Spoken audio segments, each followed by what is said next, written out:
Assalamualaikum warahmatullahi wabarakatuh. Halo semuanya, jumpa kembali dengan saya, Kang Restu. Apa kabar kalian semua? Semoga kalian selalu sehat, baik, dan tentunya dimudahkan segala urusannya oleh Tuhan Yang Maha Esa. Amin, amin, ya rabbal alamin.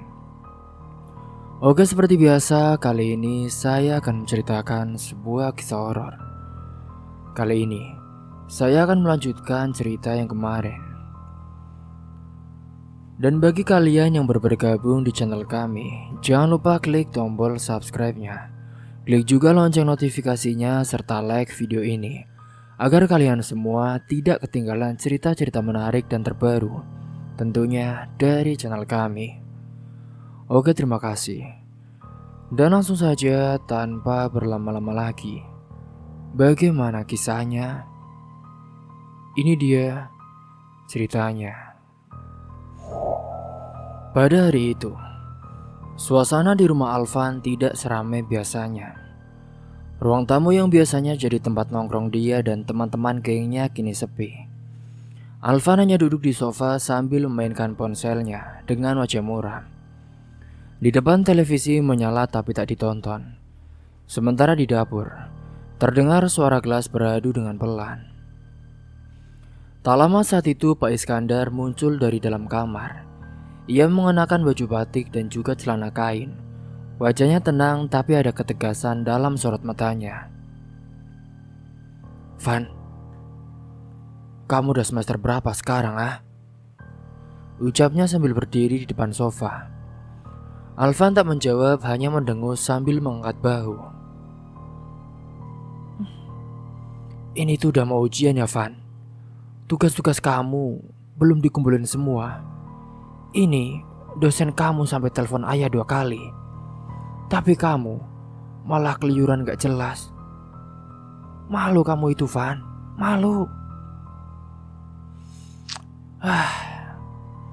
Aku tahu kok apa yang aku lakuin Pak. Lagian kan ayah juga kan punya segalanya. Bisnis jalan, rumah banyak, duit gak habis 7 turunan. Terus buat apa aku kuliah serius-serius ya?" Pak Iskandar hanya terdiam, nafasnya terdengar dengan berat. "Alvan, ayah bangun ini semua dari nol. Bukan buat kamu leha-leha ya Van, dan hancurin semuanya. Bukan begitu caranya Van." Alvan bangkit saat itu, mengambil kunci motor di meja dan melangkah ke pintu. "Kalau ayah mau ngomel terus, ngomel aja sendiri. Aku mau pergi." Pak Iskandar hanya menggeleng pelan sambil menghela nafas. Astagfirullah, anak zaman sekarang sudah dikasih semua bukannya bersyukur, tapi nggak tahu diri. Sementara itu di tempat berbeda, Bram yang sudah mulai membaik dari luka-luka akibat pengeroyokan beberapa hari lalu tampak berjalan pelan di lorong rak supermarket. Ia memegang daftar belanja di tangan kiri, sementara tangan kanan menarik keranjang belanja isi camilan, minuman, dan juga kebutuhan dapur. Bram saat itu berniat membuat makan malam untuk Safna dan juga teman-teman kosnya, sebagai bentuk terima kasih karena sudah menjaganya beberapa hari ini. Ia juga ingin membuat suasana hati Safna ceria lagi. Memang belakangan ini gadis itu lebih sering murung. Mungkin masih trauma atas kejadian yang telah menimpanya. Saat Bram sedang memilih saus sambal di rak makanan instan, terdengar suara dari arah belakang. "Bram, ini kamu Bram, yang punya gudang beras di Kedungreja itu kan?" Bram menoleh saat itu, sedikit bingung. Lalu wajahnya langsung berseri. Ya ampun, Pak Iskandar. Saya gak nyangka Pak, ketemu Bapak di sini." Pak Iskandar tertawa kecil saat itu, menyodorkan tangan untuk bersalaman. "Iya Bram, saya juga kaget loh. Biasanya kan ketemu di Koperasi Gabah. Sekarang malah di supermarket." Bram tersenyum dengan ramah saat itu. Iya pak, ini saya lagi di Semarang dulu sementara, nemenin pacar saya yang kuliah di sini pak. Soalnya kemarin sempat ada masalah, katanya diganggu geng motor gitu. Pak Iskandar mengangkat alis dengan kaget. Wah, kok bisa gitu Bram? Emangnya udah bahaya sekarang ya, anak muda-muda sekarang. Ngomong-ngomong, geng mana itu Bram? Bram mengangkat bahu saat itu. Kurang tahu juga pak. Mereka pakai topeng waktu nyerang saya. Jadi saya nggak bisa nuduh sembarangan. Pak Iskandar menghela nafas saat itu. Ya udah, anak-anak zaman sekarang memang makin susah diatur. Tapi baguslah kamu jagain dia. Kamu ini contoh anak muda yang tanggung jawab, Bram. Bram hanya tersenyum, dalam hatinya ia merasa dihargai. Ia memang tak banyak bicara soal luka yang masih terasa di rusuknya. Tapi ucapan Pak Iskandar cukup membuat hatinya hangat saat itu. Oh ya Bram, kamu kapan-kapan mampir dong ke rumah saya. Ya, kita ngobrol santai. Almarhum ayahmu dulu sahabat baik saya loh, waktu masih sama-sama ngurus koperasi dulu. Sekarang kan karena beliau udah gak ada, ya gantinya ngobrol sama anaknya. Ya kamu ini Bram. Bram menunduk hormat. Siap pak, terima kasih.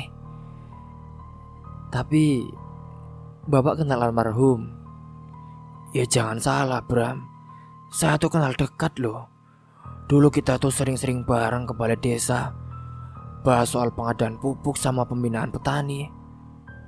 Bapakmu itu orang hebat Bram. Bram menatap pria parubaya itu dengan kagum. Saya senang dengar cerita itu pak. Ya sudah, nanti saya ajak Safna sekalian ya. Iya, boleh banget Bram. Saya juga pengen ketemu gadis yang bisa bikin kamu betah jauh-jauh ke Semarang. Bapak pasti bangga lihat kamu sekarang Bram. Mereka bersalaman dengan hangat, lalu berpisah di kasir. Bram melanjutkan belanjanya sementara Pak Iskandar, dia pulang dengan perasaan senang telah bertemu pemuda yang sopan, santun dan juga punya masa depan cerah. Namun Pak Iskandar tidak tahu, pemuda yang ia ajak bicara itu adalah kekasih dari gadis yang kini dibenci oleh anak kandungnya sendiri. Dunia sungguh kecil. Jalan-jalan yang terpisah kadang saling bertemu tanpa disengaja. Dan pertemuan ini mungkin akan membuka kebenaran-kebenaran yang selama ini tersembunyi. Karena cepat atau lambat, semua yang ditutupi akan muncul ke permukaan. Singkatnya pada hari itu, setelah bertemu dengan Pak Iskandar, kini Bram benar-benar mengajak Safna. Di malam hari itu langit Semarang yang terlihat cerah. Lampu-lampu jalan menyala tenang, mobil lalu lalang dengan angin semilir menyapu dedaunan. Bram mengendari mobilnya pelan menuju sebuah kompleks elit, tepatnya di tengah kota. Di sebelah kirinya duduk Safna yang mengenakan gamis biru muda dan kerudung putih polos. Wajahnya terlihat bingung tapi penasaran. Bram, kita ini mau kemana sih? Tanya Safna sambil melirik kanan kiri, melihat rumah-rumah besar berjejer rapi seperti perumahan artis di sinetron. Sudah, tenang aja. Kita cuma mampir ke rumah kenalan lama almarhum bapakku. Jawab Bram santai sambil tersenyum kecil. Safna makin heran saat mobil mereka berhenti tepat di depan rumah megah, berlantai 2 dengan gerbang besi otomatis dan taman depan yang luas. Lampu-lampu taman menyala redup, air mancur di sudut halaman, mengalir dengan lembut. Rumah itu seperti istana bagi Safna yang terbiasa hidup sederhana di kampung dan kos-kosan sempit selama kuliah. Ya Allah Bram, ini rumah siapa Bram? Kok segede gini sih? Kayak hotel. ucap Safna sambil mengecilkan suara. Safna makin heran saat mobil mereka berhenti di depan rumah megah berlantai 2 itu. Bram pun hanya menoleh dan tersenyum. Sudah, kamu tenang aja ya sayang. Orangnya baik kok. Yuk, turun. Begitu mereka sampai di teras, pintu sudah dibuka oleh seorang asisten rumah tangga.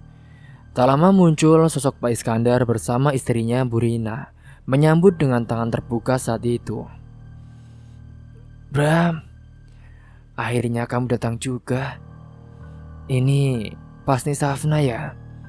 Sambut Pak Iskandar dengan hangat. Iya pak, ini pacar saya, jawab Bram sambil memperkenalkan. Safna menunduk sopan dan mencium tangan Pak Iskandar dan Bu Rina. Assalamualaikum Pak, Bu, saya Safna. Waalaikumsalam, cantiknya nih. Aduh, cocok banget ya kalian berdua. Pintar, sopan. Jarang-jarang loh anak muda sekarang begini. Puji Bu Rina sambil menepuk pelan lengan Safna. Malam itu suasana makan malam terasa hangat.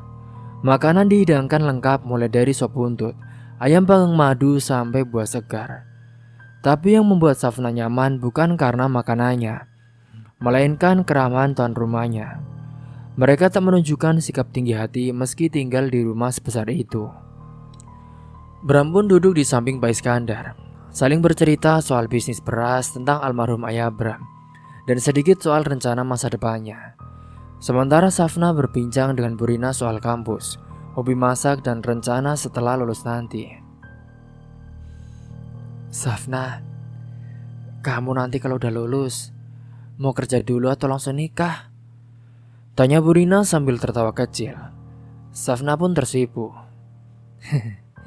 Pengennya sih kerja dulu Bu, tapi kalau jodohnya datang ya dijalanin aja lah Bu.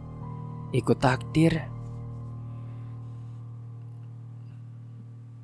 Kamu sama Bram ini udah cocok banget loh Safna. Kalau butuh bantuan atau referensi kerjaan di sini, kamu bilang aja ya.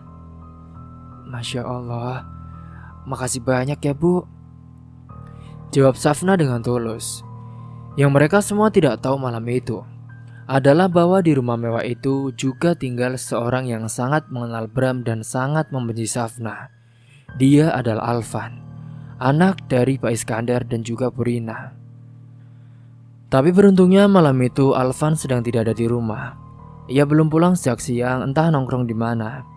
Sejak konflik dengan gengnya makin dalam dan kuliahnya makin kacau, Alvan lebih banyak menghabiskan waktu untuk mabuk-mabukan dan juga melakukan hal bodoh. Ia seperti kehilangan arah. Bagi Pak Iskandar dan Bu Rina, ketidakhadiran Alvan malah membuat malam itu tenang.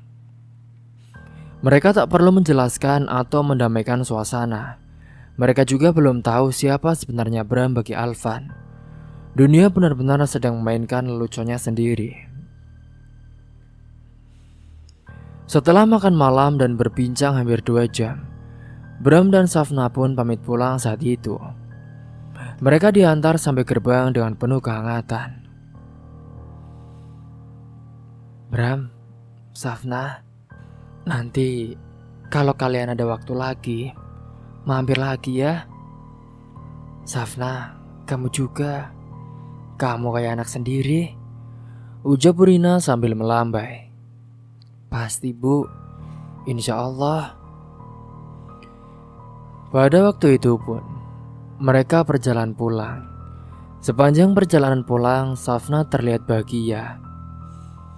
Bram, aku kira rumah orang kaya tua angkuh ya. Tapi Pak Iskandar dan istrinya baik banget. Gak sombong, malahan hangat banget orangnya.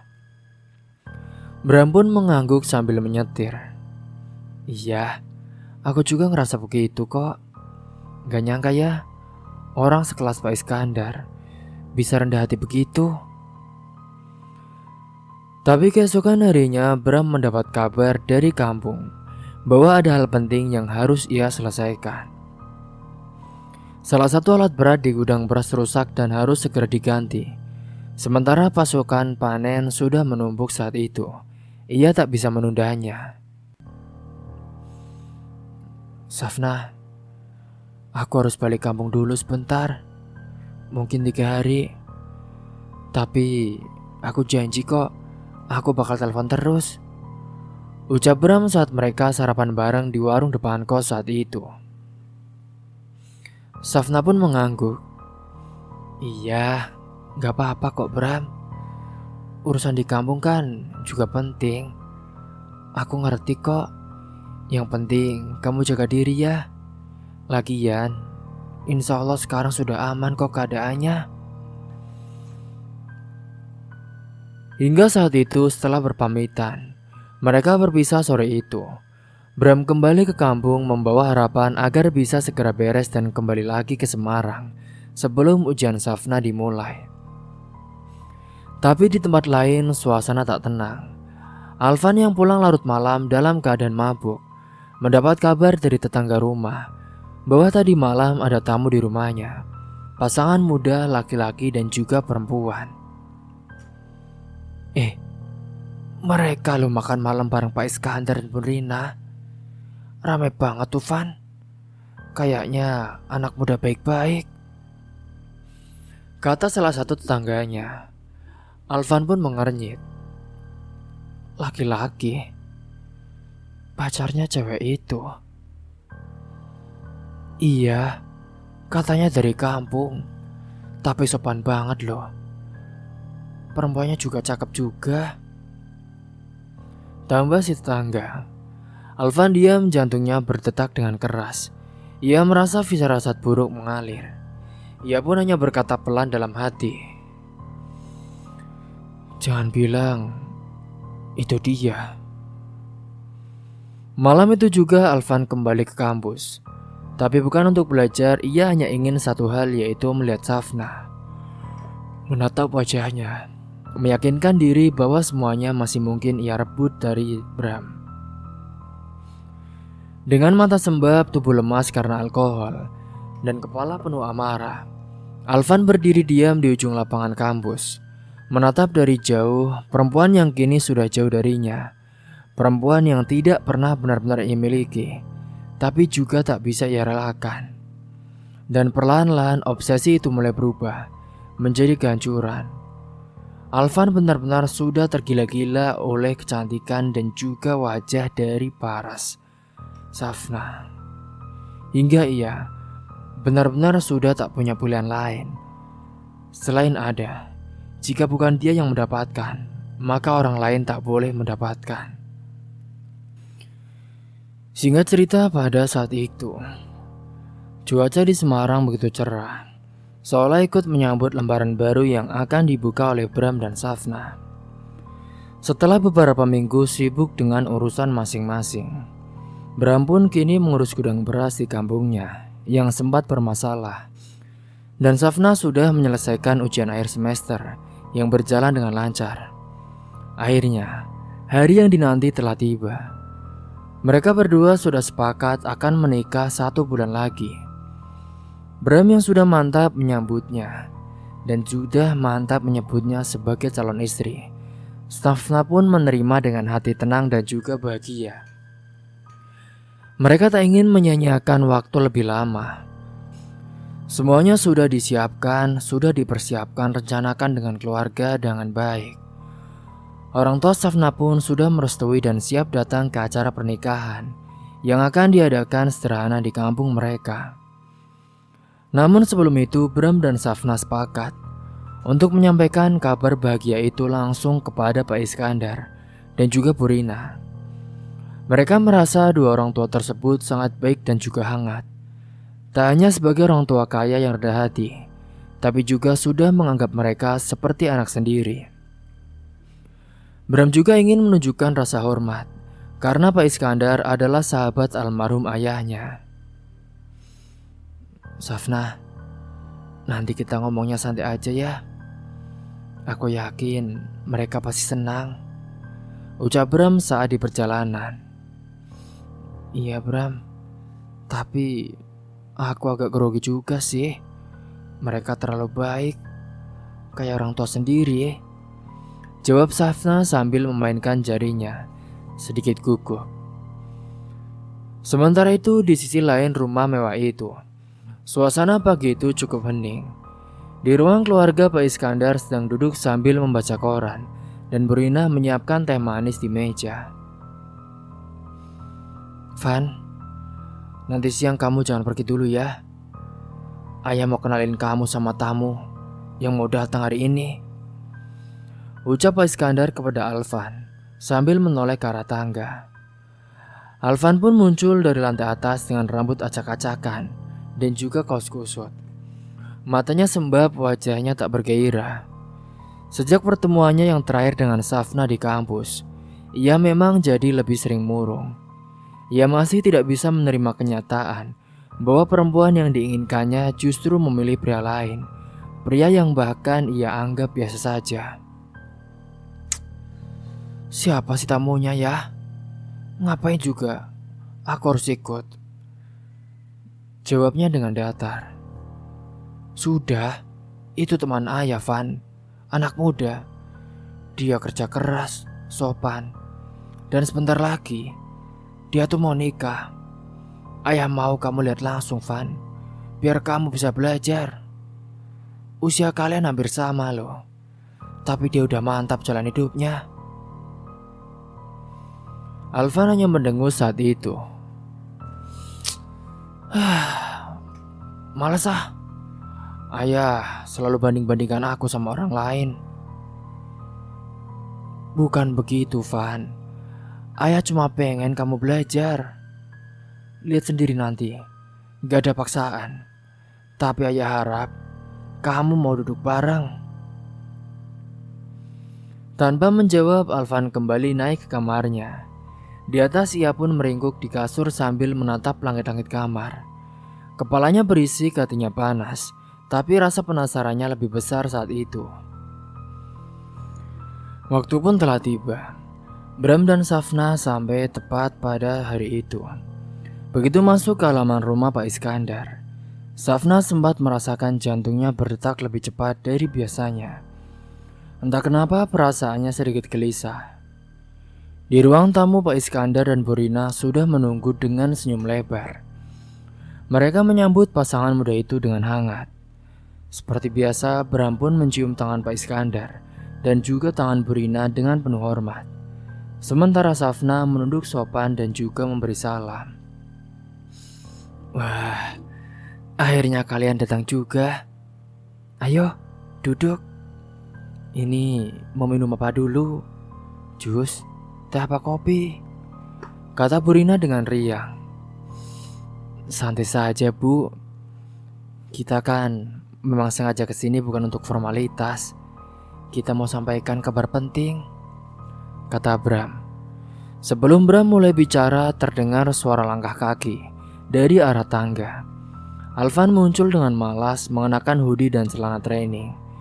Ia menguap lalu berjalan masuk ke ruang tamu sambil berseru. Wah, siapa sih? Yang penting banget sampai aku disuruh turun segala. Langkahnya terhenti saat itu. Matanya membelalak. Safna yang duduk di samping Bram dia kaku. Bram yang belum pernah bertemu dengan Alvan secara langsung hanya melirik singkat tanpa tahu siapa dia. Alvan menatap Safna lalu ke Bram. Dadanya naik turun, wajahnya merah. Safna juga menunduk dalam-dalam saat itu, seolah berharap tanah membuka dan menelannya saat itu juga. Pak Iskandar yang tak sadar ada ketegangan, ia pun langsung manggil. Van, sini, kenalin. Ini namanya Bram, anak muda hebat, calon suami dari Safna.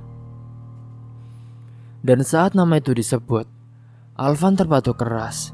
Ia nyaris tersedak ludah sendiri. Apa? Apa tadi? Calon suami? Tanyanya tak percaya. Burina tersenyum saat itu. Iya Van, mereka rencana mau menikah bulan depan.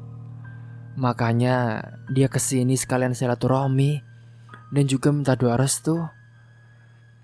Mereka ini, si Bram, dia anak sahabat baik ayah. Alvan berdiri kaku saat itu. Wajahnya tak bisa menyembunyikan kekacauan emosinya. Bram pun menoleh dengan heran. Oh, jadi kamu Alvan ya?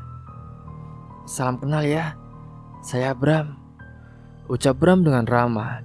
Ia tak tahu bahwa lelaki di depannya itulah yang pernah menghancurkan wajahnya di kafe beberapa minggu lalu.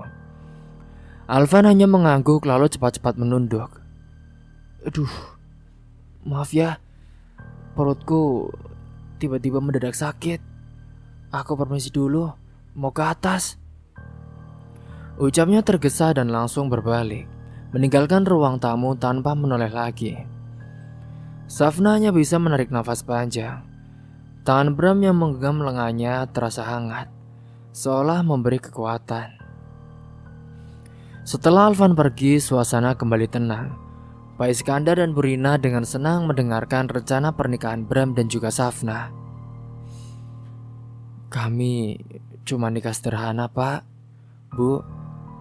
Tapi kami ingin memulai hidup dengan jujur dan juga saling mendukung, kata Bram dengan pelan. Kalian sudah sangat luar biasa. Kalau semua anak muda kayak kalian, pasti masa depan kalian dan masa depan bangsa ini cerah, ucap Pak Iskandar sambil tersenyum. Di lantai atas saat itu, Alvan berdiri di balik pintu kamarnya. Matanya merah, ia mengepalkan tangan hingga buku-bukunya memutih. Dunia seperti berputar cepat dalam pikirannya. Orang yang ia benci masuk ke rumahnya. Wanita yang ia kejar ternyata datang untuk menikah. Dan ayah ibunya malah memuji mereka berdua tanpa tahu betapa sakitnya hati Alvan malam itu. Baginya itu bukan kabar bahagia. Itu adalah pengkhianatan dunia. Dan malam hari itu, dendam di hati Alvan tumbuh semakin dalam. Tanpa suara, tanpa pengakuan, tapi nyata. Dan ia perlahan-lahan berubah menjadi niat yang lebih buruk.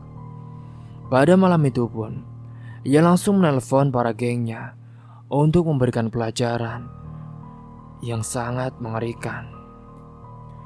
Kini malam itu, di kamar Alvan yang sudah gelap, lampu tak dinyalakan. Hanya layar ponsel yang berkedip-kedip di genggamannya. Nafasnya berat, tubuhnya gemetar menahan amarah. Di luar suara jangkrik terdengar samar, tapi di dalam dirinya hanya ada dentuman dendam yang sudah tak bisa ditahan. Ia menatap foto lama Safna di Instagram, lalu menghapusnya. Setelah itu ia masuk ke grup pesan rahasia bersama geng motornya. Standby semuanya, malam ini kita gerak. Kalian tunggu di depan gang komplek. Ada yang harus kita beresin. Tak lama setelah itu, satu persatu anggota geng membalasnya. Mereka siap saat itu. Hati dari Alvan berkecamuk. Dendam ini bukan hanya soal Safna, ini soal hidup yang tak terasa adil. Sejak kecil Alvan merasa sendirian. Ayahnya selalu sibuk dengan bisnis beras dan urusan koperasi. Ibunya sibuk arisan dan juga pengajian kelas atas. Ia tumbuh dengan asisten rumah tangga dan juga kemewahan yang kosong. Ketika ia mulai terpengaruh lingkungan jalanan dan juga dunia malam yang jahat, tak ada yang benar-benar peduli. Barulah ketika ia mulai rusak, orang tuanya sadar, tapi semuanya sudah terlanjur hancur. Dan malam itu ketika ia melihat orang tuanya tertawa hangat, bahagia, memuji-muji Bram, laki-laki yang telah merebut Safna dan perhatian keluarganya, ia benar-benar merasa seperti ditikam berkali-kali.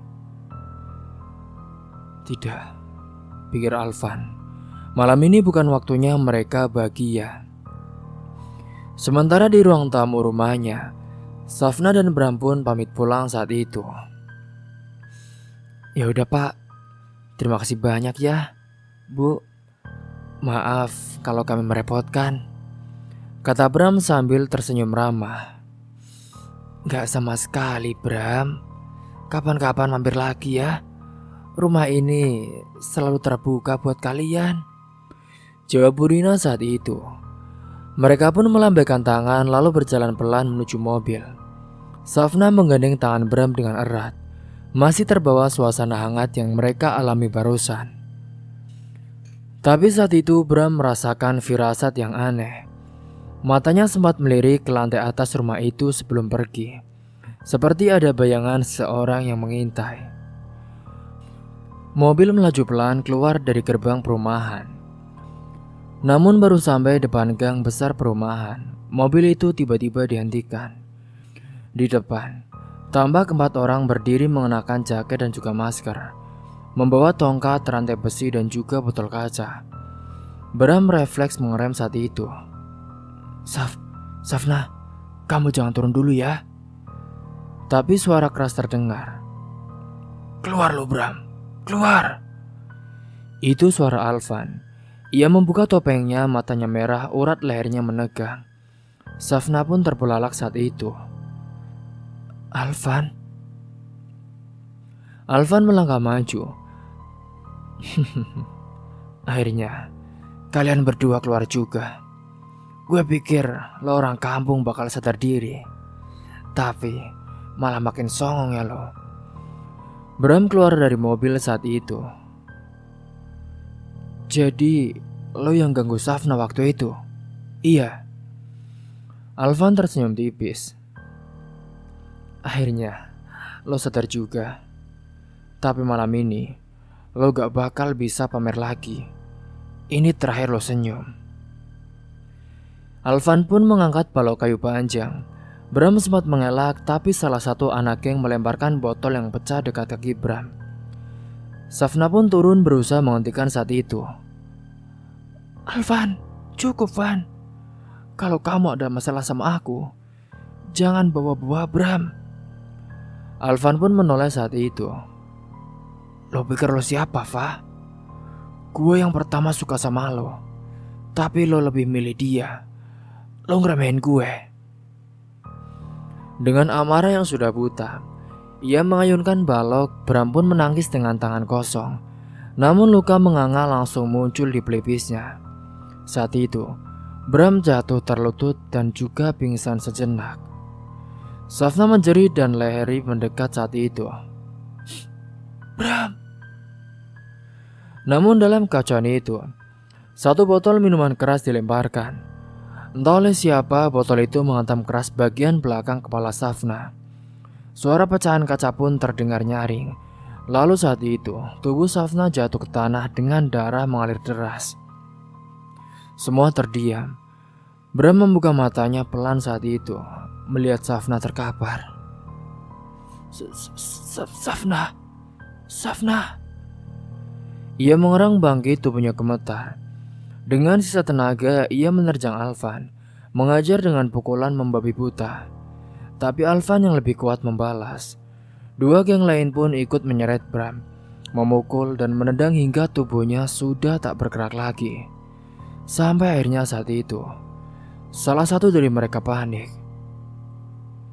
Van, udah, ini gawat. Ini udah gak gerak lagi. Alvan terdiam saat itu, nafasnya berat.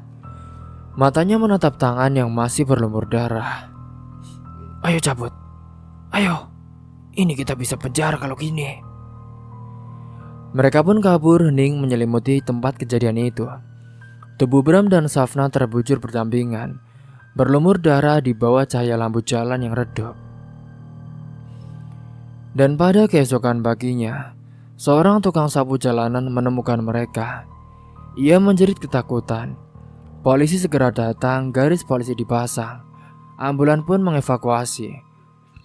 Dan saat itu, karena telat penanganan, mereka dinyatakan meninggal dunia. Rumah sakit pun mencatat kedua jenazah tak bernyawa. Di ruang forensik, jenazah mereka terbujur damai, seperti pasangan yang tidur untuk selamanya. Tak lagi merasakan dendam, tak lagi merasakan sakit. Cinta mereka berakhir tragis, tapi menyisakan tanya panjang bagi siapa saja yang mengenal mereka. Dan hari itu, kota Semarang berduka. Sementara di rumah megah itu, Pak Iskandar dan Bu Rina menangis hancur ketika mendengar kabar yang disiarkan pagi itu. 2 korban, pasangan muda ditemukan di gang perumahan mereka. Dan salah satunya adalah Bram. Dan pelaku utama mulai dicurigai dari dalam rumah mereka sendiri. Kini Alvan dan gengnya masih dicari oleh para polisi untuk mempertanggungjawabkan semua yang telah dilakukan. Terima kasih. Semoga kalian semua bisa mengambil hikmah dari kisah ini. Tentunya, bagi kalian semua, jangan lupa klik tombol subscribe-nya dan juga klik lonceng notifikasinya agar kalian tidak ketinggalan cerita-cerita menarik dan tentunya sambungan-sambungan dari kisah-kisah ini. Akhir kata dari saya, kurang lebihnya mohon maaf. Wassalamualaikum warahmatullahi wabarakatuh.